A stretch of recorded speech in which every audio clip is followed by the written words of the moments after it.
Hello बच्चों, चलिए हमारा प्रश्न देखते हैं। हमारा प्रश्न है ग्लाइकोलाइसिस का अंतिम उत्पाद क्या है। अगर इस प्रश्न की हम यहाँ पर बात करें तो सबसे पहले हम यहाँ पर देखते हैं इस प्रश्न की मुख्य अवधारणा को।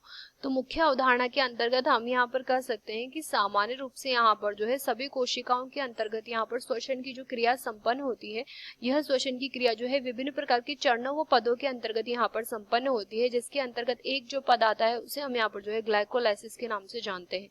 अब अगर ग्लाइकोलाइसिस की हम यहाँ पर बात करें तो इसके अंतर्गत हम यहाँ पर कह सकते हैं कि इसके नाम से ही स्पष्ट है कि यहाँ पर जो है ग्लूकोज का विखंडन संपन्न हो रहा है, यानी कि ऐसी क्रिया जिसके अंतर्गत यहाँ पर जो ग्लूकोज होता है उसका यहाँ पर जो है विखंडन संपन्न होता है, और विखंडन संपन्न होने के पश्चात हमें यहाँ पर जो है नया उत्पाद यहाँ पर प्राप्त होता है। और अगर नए उत्पाद की हम यहाँ पर बात करें तो वो यहाँ पर जो है पायरुविक अम्ल में रूपांतरित हो जाता है।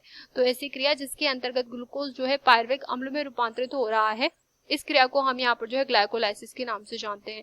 इस क्रिया के अंतर्गत मुख्य रूप से हमें जो यहाँ पर उत्पाद की मात्रा प्राप्त होती है उसकी अगर बात करें तो हम यहाँ पर कह सकते हैं कि सबसे पहले तो हमें पर्याप्त मात्रा में यहाँ पर एटीपी प्राप्त होता है, जिसकी संख्या यहाँ पर 2 होती है। 2 एटीपी की मात्रा के साथ में हम यहाँ पर कह सकते हैं कि इसमें 2 जो है NADPH2 की मात्रा भी प्राप्त होती है।